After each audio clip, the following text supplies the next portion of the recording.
Welcome to Team Talk. I'm Craig Zimmerman, and we are here today with the cross-country and track team, and we'll talk about this with Paul Schneider, coach, and Josh Krieger, coach. And then we got three guys, Ethan Krieger, Braden Prescorn, Luke McDonald. And when I say Luke McDonald, it doesn't matter if I spell with one N or two L's or one L. It comes out the same. So welcome, guys. We'll talk a little bit about running, which I don't know a lot about, but you'll teach me some things about it. Paul, you do cross-country and track, and let's talk about your season that you just finished here up recently. Yeah, I mean, on the boys' side, we did very well. We took 8 boys to states. We took our 4x8, which we've gone, how many years in a row now is that? That's 5. 5 years in a row. So, I mean, we've had success pretty much all around. We were able to be MAC Gold meet champs and divisional champs, so that was also some icing on the cake for our season. Okay. Let's step back and say 4x8. I know what it means, but some of the people in the audience might not know. So that's 4 runners running an 800, and that means each person is running 2 laps around the track.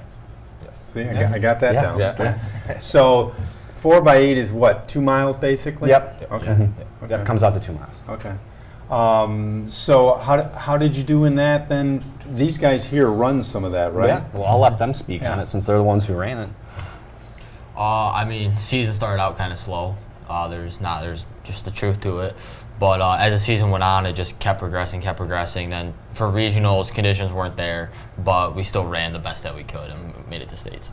So when you're running let's say a 4x800, is it I'm sure it's by design from the coaching aspect, but would you as a runner rather run the first leg or the last leg?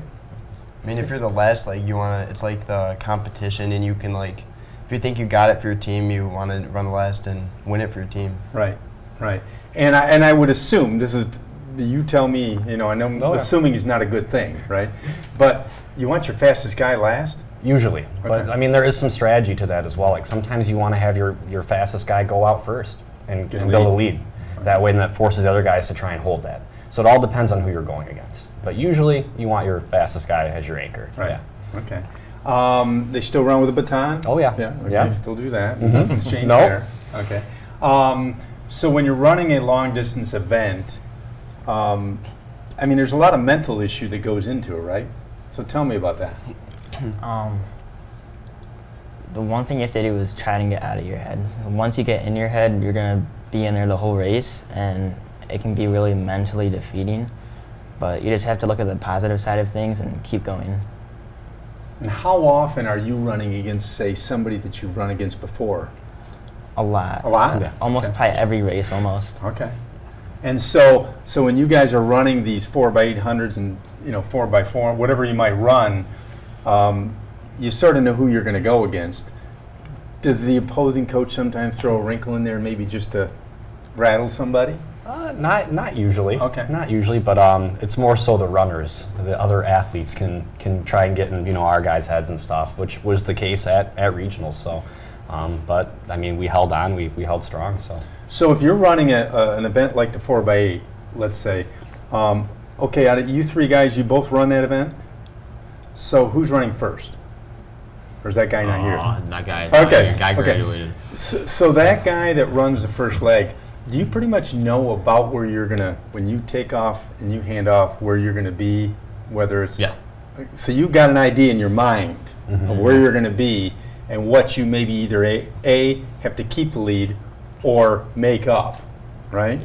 Yeah. So that's where the head game gets into it a little bit too, I'm guessing. Yeah. Okay. And I'm assuming you'd rather be in the lead than have to make up? Yeah. Usually. Yeah. Any events this year out of all the events that you had that you came back from being down and had a really good event? Any particular event, or whether it be regional or district or anything going on? I'm trying to think. I really can't think. I think the Marysville Invite. The Marysville Invite. We were down. We won the Marysville Invite, and we were down at one point through, I think, 2 legs, was it? It was pretty close. Yeah. Okay. So they had to fight. They had to fight their way through it a little bit, and it was the finish was pretty strong because one of the Croslex kids ran extremely well, better than he ever had, and he caught right up, pulled up right alongside of our guy, like right up with 100 meters to go. Still won it? We still won it, yeah. Okay. A little bit of extra gas in the tank at the end. But That's always been a big event for the area, Mm-hmm. the Marysville event. And I can remember that forever and ever, that event tends to be the event that showers come into it at some point of the day. Right? Am I right? Right. I mean, I just remember that from years ago. Normally. Yeah, delays or rain or, what's going on, because it's that time of year, it just seems like it's storming. Yeah. Yeah. And Yep. some of them, they've delayed hours and Oh, even right. days, Yep. something like that. So let's talk about, going to regionals in states. What events did your team run at those? I mean, at regionals, we ran everything like a normal track meet. Okay. But at states, we had our 4x8 team. We had a guy, he qualified in discus. We had another one of our runners, he qualified in high jump and pole vault, which is the first time that we've taken a boy pole vaulter in a long time. Okay. So that was really awesome. We had a long jumper who also qualified. It was his second or third time long jumping. He put all of his eggs in a basket and decided, we're going to try it. It's my only shot at getting to state, so we're going to do it. Now, who coaches long jump here? Nobody. Not I was going to ask, 'cause No. that's not anything No. that's... No, our area of expertise is distance. Distance. Okay. Yep. Okay. Yep. And you do have a coach that does... Yes. Yes. Okay. Mhm. Yep. Who does that for you? Lindsay Jackson. Okay. Yeah, and she's done a phenomenal job. Because Very phenomenal job. I mean, here's the other thing. There are several events from a track perspective that are totally different than anything else you do. Oh, 100%. High hurdles, right? I mean, even high hurdles is sort of an art, Right. right? Oh, yeah. Yep. I Yep. mean, I know watching some events over the years, you can tell the difference of an expert high hurdler from somebody who's just trying it out.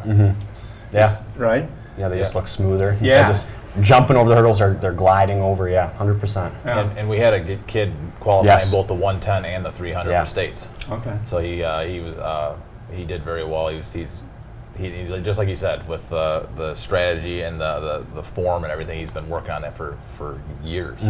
So, And, I learn something new whenever I do these interviews like this, but it's interesting when you get people watching and you talk about, oh, it's track or cross country, and some people, and I'm not saying it's correct or everybody would, but they go, oh, they're just running. Well, no, there's a lot of strategy that goes into Absolutely, that. yeah. There's a lot more. So when we talk about track, you've got your sprints is one thing. You've got your hurdles, it's a totally different thing. Then you've got your medium distance, your 400 or 800. That's Yeah. sort of its own little thing. Yeah, 100%. Then you've got your mile, or do they call it mile any longer, or do they call it 1600? 1600, 16 and then a 32, which would be, a 2 mile. Yeah. So there's really about, 6 things going on there. Yeah. And then we haven't even talked about shot put, discus, which is a Yeah. separate thing. Yes. And then you've got pole vault, which is totally separate. So there's a lot of Yeah. things going Oh, yeah. on there. A lot. Yeah, a lot. A lot going on. I know I've talked to this when I talked to Tom about cross country, and I'll reiterate this, is that there's a lot of thought that goes into this about who you're going to place where and when you've got competition. Now, when you're talking about the MAC conference, do you have a reporting or place that you go on the internet to find times for other teams? So we actually use, we use what's called athletic.net, or ANET is what we call it. And it's basically, I know these guys, like they almost live Right. on that website, because Right. that way they can see all Who's the times where. from the area. Yeah. Not even just in our area, but also the whole state and the Yeah. whole country. So we use that tool quite often for Yeah. us, and it helps us as coaches set our lineups and everything. So let me skip to say cross country from the track thing. So if you guys are running cross country and you know that John Smith from Carsonville is running in 4 seconds quicker than you, you probably want to sort of start off and That's sort your of pace guy. him. Yeah. That's good, yeah. That would be your guy. Stay with him. Yes. Yep. Yes. Okay. Let me ask a question that we didn't rehearse this, and I hope I don't get you off, but when you started the season on, let's say, one of your distance runs, and you finished, how much quicker, I'll go across the board here, how much quicker did you get in your 1600, say, roughly? Probably like 20 seconds. 20 seconds, okay. That's a big change, and you're starting in what? March, Oh no, we start much sooner than that. Yeah. February? Try December. Yeah, Well, no, but meets. Oh, meets. Well, Yeah. there's indoor meets too Yes. that these Okay. kids. Oh yeah, so, yeah. There's still Yeah. indoor Okay. meets in December. Yeah. Okay. How about you? I think I was probably about like 15 seconds faster. I also had some races that were all over the place. Like I ran a 30 seconds slower at one race one time, which was. Elements? Cold? Oh no! From the 4A, I was puking after that. and he still made me run the 1600. So did he put an asterisk? Yeah, So like, okay. How about you? I only improved around 5 to 10. I had the same thing as Luke. I had some races that were just all over the place. Okay. But a couple seconds, yeah, I got a little faster. Okay. So we got a junior and 2 seniors coming into the next season. Cross country is in fall. Mhm. Okay, so that's Yep. going to be the thing you're training for now, Yep. right? Yep. Is it? And I'll use the term. Is it easy to go from cross country to track? I think it's easier to go from track to cross country than Okay. it is cross country to track. Okay. And tell me why. I mean, track to cross country, you get the whole summer. You get the whole summer of training. When you're trying to go from cross country to track, you're in school. It's winter time. It's kind of hard to train when there's snow and ice all over Sure. the place, and there's just not always as much time. Right. And that's sort of, when they changed some of these sports, didn't they change a number of years ago? I'm thinking, was it golf? Yes. Changed from Fall to spring. fall to spring. And some of that stuff, I thought, when that happened, and a good example would have been, cripe, if you can play golf in June, July, August, and then start in September, you're going to be better than Yeah. starting in spring. So that plays into that then. Okay. So tell me about states. I mean, we had a pretty good time there. I mean, it wasn't our best performances by any means, but the biggest challenge is just getting there. Sure. Especially on this side, it's tough. So just for us to take 8 guys was incredible task. I mean, we haven't done that in years. Okay. So Very good season then. Yeah, overall, it was a very successful season. Yeah. Now, being I'll call it the anchor guys that have been in the program since you were a freshman, junior, now you're going into your junior, senior year. You going to do any extra events? I'm thinking about trying the 400. Everything else probably the same. Okay. So What about you guys? I'll probably just stick to 1600 4x8. Maybe the 2 mile if he throws me in it sometimes. Okay. You know what's going to happen. There's some plans for that, Luke. There's lots of plans for that. It's already, write that one down. Yeah. Yeah, I'll just do whatever we need to do to win. I know one time this season at MAC Championships, I got thrown in the 4x4 for the very first time. Just whatever you need to win. And you loved it too. Yeah, it was kind of fun. It was kind of fun. How did you guys do? We were like middle of the pack. I had a decent race for it being my first ever time, but we were middle of the pack. That's another thing. People, again, when people show up for maybe a meet or they're watching their child, grandchild, and oh, by the way, this event's going on, so they'll watch it, but they have no idea what's going on. I mean, to go from a 1600 to a 400, that's a big deal. I mean, It's a big difference. that's all out start to finish. Yeah. Yeah. And you can't do that in 1600. No. That I find that interesting, though. It's like, yeah. So when coach says, hey, somebody's out or down or got a cramp, that must happen, right? Oh, it does. And I need yeah. somebody in, So you go shouting the name. Is that what you do? That's when I get into panic mode right there. But yeah, pretty much I just try and find whoever. So you just whoever yelling, can fill the Ethan, spot. Ethan, where's Ethan? And usually at that time, kids are trying to hide a little bit when they get to the 4x4. No one wants to run that race. Unless you're a 400-meter specialist. Even then, Really? Even then, people don't want to run that race. So Why is that? it's running the 400 is considered to be the 400 and 800 is considered to be one of the 2 toughest events in track. I mean, because with the 400, it's an all-out sprint. Yeah. And people don't realize, you get to 300 meters and Oh, you feel like you just want to roll off on the side of the track and just be done, but you can't. So it's a fight all the way through. That's why I remember just watching over the years, if you see somebody doing it used to be called a 220, and now it's a 200 meter. A 200, not that it's easy, but it's fairly quick. Yeah. You know, whether you're good or not, most anybody can sprint for 200, right? Usually. You know, and somebody may not be as quick as the next guy, but they can do it. They can still get through it. Right. The 400. Not usually. Right. So It's a different game. yeah, 100%. Coach Krieger, tell me what you're doing most of the time as far as you're coaching distance people. Yep. Okay. I mean, it's just drawing up plans through the training and stuff, and then when we get to the races itself, is we're trying to maximize the points, right? Sure. So we're spreading some of our distance guys out so they have some breaks, and just trying to maximize it that way. Sometimes it's tough if we don't have enough depth. You know, some of these guys have Especially against these big schools that have. right. So sometimes they have to run 3 events, maybe 4. That gets real tough on some distance kids. You're 4 miles worth of racing sometimes. So so we're trying to do that and monitor the score throughout the race and see what we've got to do. Okay. What else? Whether it's cross country or track, is there a preference in coaching? Me personally, I prefer coaching cross country. Okay. I prefer cross country over track, at least the high school level. That's my chance to actually be with the guys And really focus. That's the deal. I mean, because we get to be together the whole summer.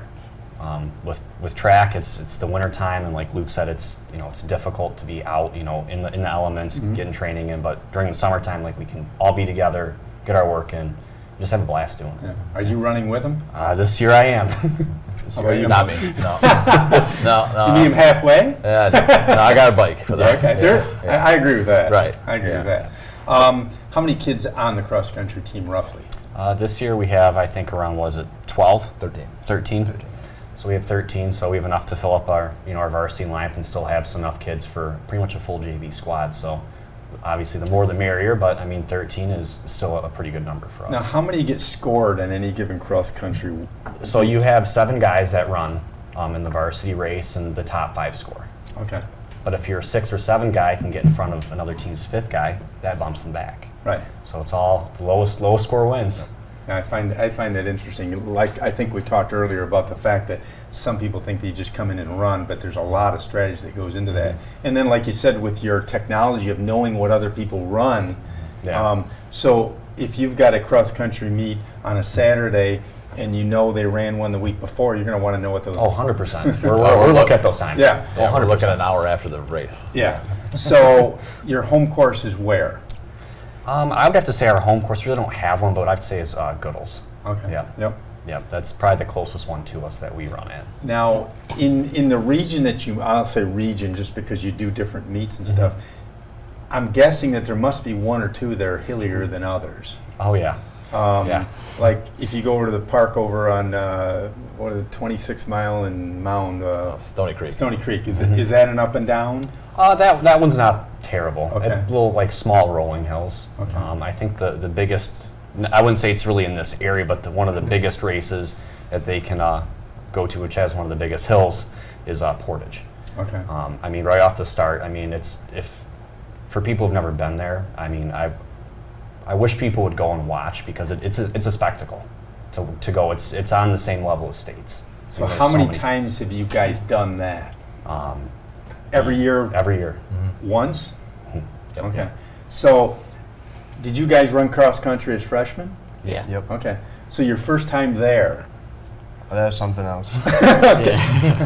And everybody sort of feels the same way about it, right? Mm-hmm. So tell me what goes through your mind for the first time when you see the hill. Besides a word that we can't say, right? So, the other thing is, it's the very beginning of the race, like he said, and there's upwards of 300 or 400 people in that race. It's the biggest race in the state of Michigan. So, like, you're not even thinking about the hill. Then you hit the hill, and it's like, whoa, where'd this thing come from? Because there's 400 kids all around behind you. All around you. Yeah, right. And it's like everyone's shoving, and all of a sudden you hit the hill, and it's like, oh my gosh, where'd this hill come from? And you know it's there, but you don't think about it. You're just trying not to trip. I was gonna say, out of that group, there's probably somebody that falls. Oh, a lot of people. Yeah. Okay. Yeah. Okay. What any others? See, where we're at here in Southeast Michigan is pretty flat. Pretty tough. I think the other place would be Holly. Okay. Holly's another one where they've got, like, I would say maybe one big hill, which is at the very end of the race, which that can be daunting for some, but that's one where if you're not mentally prepared for it, it can be a tough race. Now, Do they still run the cross country one at MIS? Oh yeah. Okay. Yep, that's where our state meets at. So I'm assuming that goes off, Yeah. Mm-hmm. and that's the Irish Hills, so it's probably Oh hilly. yeah. Yep. So you start in the infield, and as soon as you work your way out, and then as soon as you get outside of MIS itself, it's pretty hilly. Okay. And I mean, these guys, they've been there. It can be tough. It can be tough in that part. And that's where states are for cross country. Yep. Mm-hmm. So if that happens, can you go, or do you go to a site that is hilly prior to the state meet to train? We usually try to, in order to train for that, we usually try to use the limited amount of hills that we have around here to train for. But we don't go to like any specific meet prior to kind of gear up for that. It's kind of more, I would say, the west side is at more of an advantage than us, being that they have a lot more hills and can tackle that stuff more often than we can. But yeah, it's like I've often said, if you go in any direction from here, 100 miles, it gets hilly. Yeah. North, west, south, and even east. You go over to Canada, same thing. It's like, so we're pretty flat around here. Yeah. Tell me what you got lined up for these guys for the junior and senior year. I mean, for cross country, we're just trying to get things rolling. Just trying to get the work in. I mean, the goal is to qualify for states again, and I'd like for us to place top 10.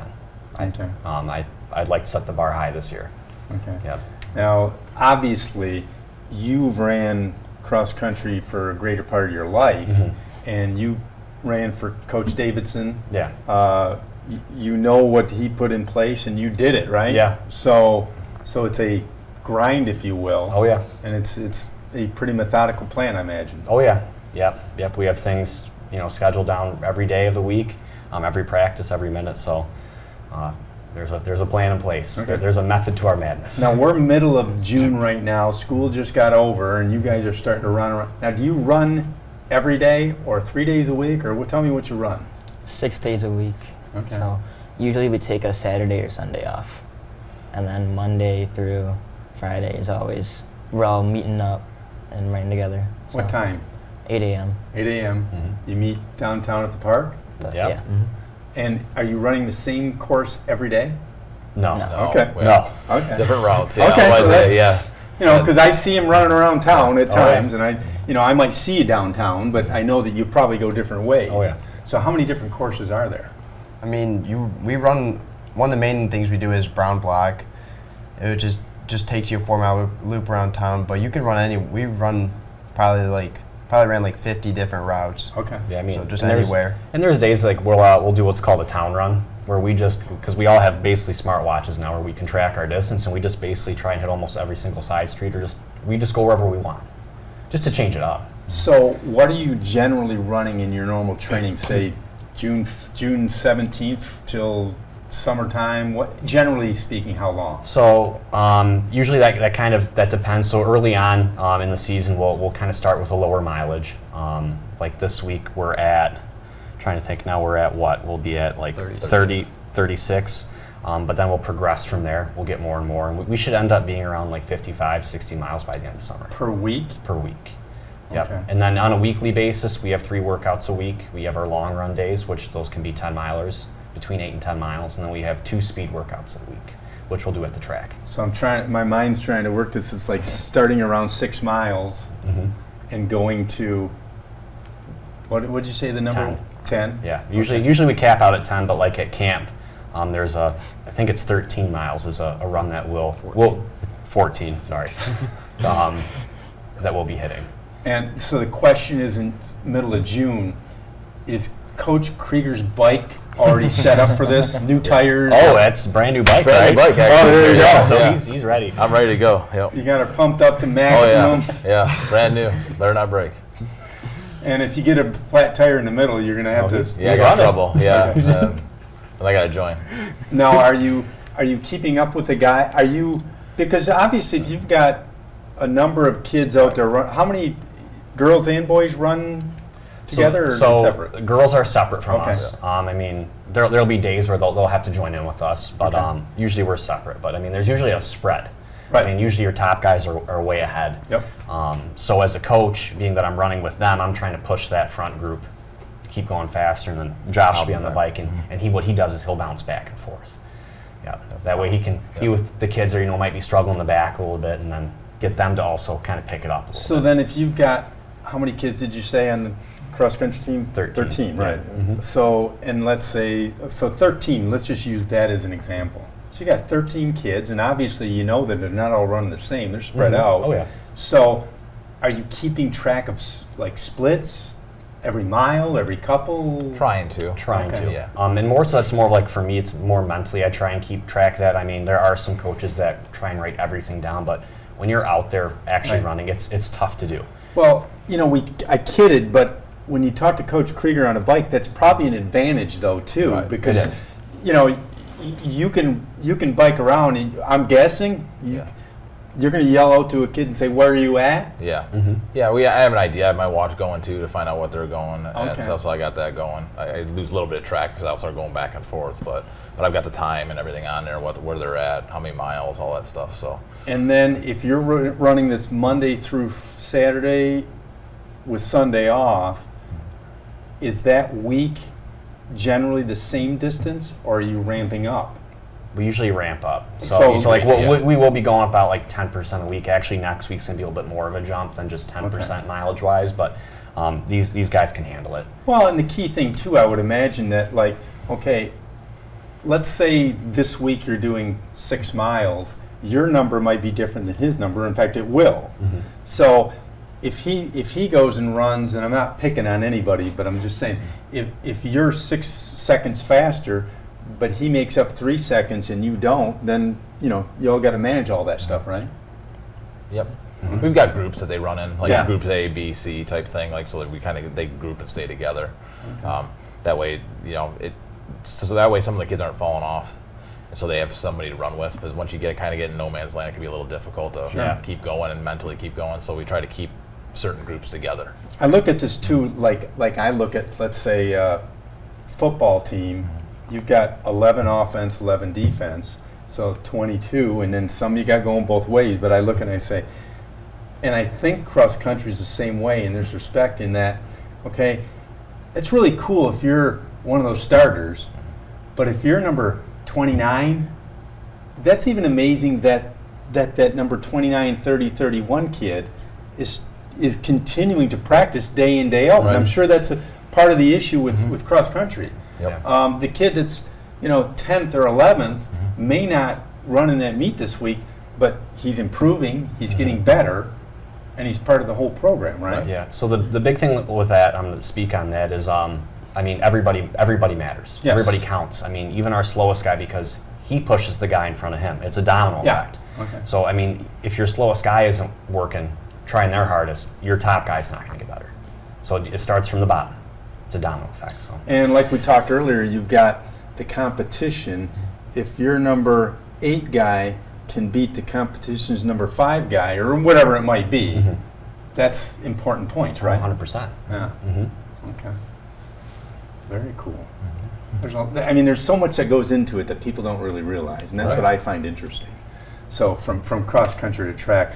So when we see you around town, you're going to be running, you're going to be riding, Right. and you're going to be Yep. all around town. Yep. Now, being that do you always know, like, today's Tuesday. Do you know where you're going to go tomorrow? Yep. Okay, Yeah, you we know got it. So will you cut across town to meet him? No. No, I usually stay right behind them and Okay. stuff like that. And then if I have to move up and move back and stuff like that, so it's fairly simple. It's just Okay. sometimes there's cutting across if it starts getting on a long run, Right. And people get really spread apart, Right. Then you're cutting back and forth, and you got to learn where to go. And then at the end of that training session, are you keeping track in a laptop computer numbers? As of right now, no. But when it comes to our speed works, yeah, Okay. we keep track of that stuff. We want to see the times that they're hitting on the track. But like out on like long runs and stuff, as long as we have a general idea where they're at, that's good enough for us. Okay. And so your junior, senior year, what did you guys do back in the day? Oh, geez. Basically, it's the tradition hasn't stopped. Right, We're that's what I still mean. working hard. With John, he was a little old school with it. We were up to like 70 miles a week. which is a little overkill, but I mean, it definitely paid off. I mean, because we were able to win 2 state championships under him. So, but you know, I'm just trying to keep that going with them, trying to pass that along, and they're more than capable. I mean, they work their butts off. I mean, I think they're one of the hardest working groups of kids in the school. Okay.